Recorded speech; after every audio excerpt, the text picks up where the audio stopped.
तो आज का टॉपिक है लद्दाख डिमांड ऑन गिलगिट बाल्टिस्तान। तो लद्दाख का एपेक्स लेह बॉडी इन्होंने एक डिमांड किया है, एक मेमोरेंडम भेजा है to ministry of home to merge Gilgit Baltistan in Ladakh region. तो जानते हैं इस डिमांड के बारे में। तो इस डिमांड को समझने के लिए सबसे पहले यहाँ पे मैप समझते हैं।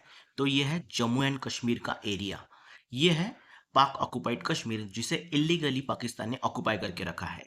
इसके बाद 1963 में ये रीजन पाकिस्तान ने चाइना को सीड किया था और ये है चाइना ऑक्युपाइड कश्मीर, या फिर इसे ही हम अक्साई चीन कहते हैं। ये है गिलगिट बाल्टिस्तान का एरिया जो पाक ऑक्युपाइड कश्मीर का पार्ट है और पाकिस्तान में एक सेपरेट एडमिनिस्ट्रेटिव यूनिट है।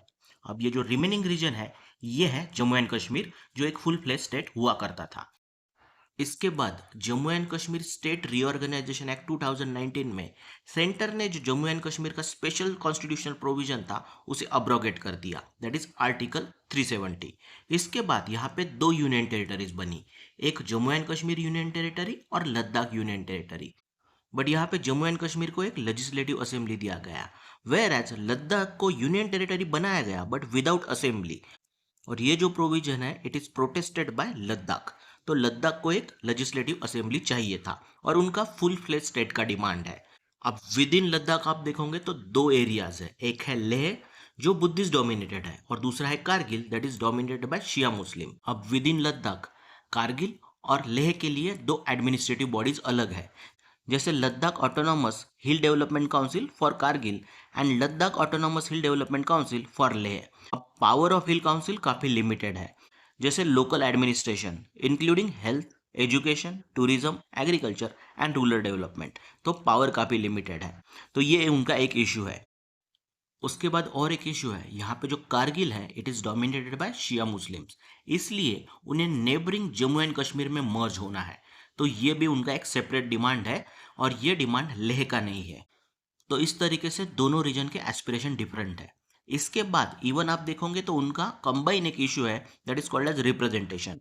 तो before bifurcation of Jammu and Kashmir Ladakh के 4 सीट्स थे इन असेंबली और 2 सीट्स थे लेजिस्लेटिव काउंसिल में।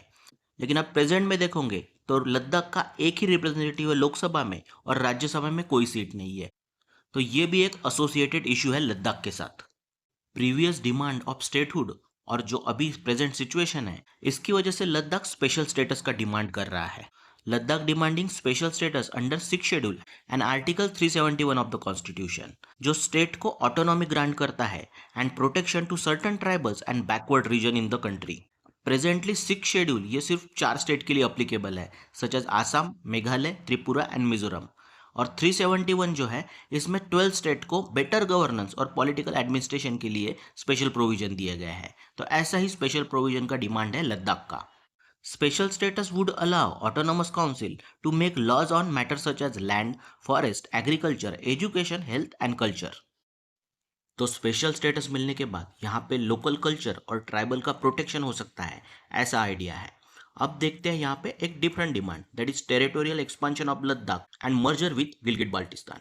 तो यहाँ पे पर्टिकुलरली ये डिमांड क्यों है ये आपको समझना है। तो ये मर्जर क्यों डिमांड किया जा रहा है, पहली बात तो एक हिस्टोरिकल रेफरेंस दिया गया है कि पहले Gilgit Baltistan was part of Ladakh before independence. बाद में जब ऑक्यूपेशन हुआ तो ये एरिया पाकिस्तान के अंडर रहा, बट हिस्टोरिकल टाइज है लद्दाख और गिलगिट बाल्टिस्तान में। और एक बार अगर गिलगिट बाल्टिस्तान का मर्जर हुआ तो यहाँ पे सीट्स बढ़ जाएंगी and they will demand reservation for seats for Gilgit Baltistan once a legislature is granted to the region. तो इस तरीके से नंबर ऑफ सीट्स बढ़ सकती है लद्दाख के लिए, ऐसा आइडिया है।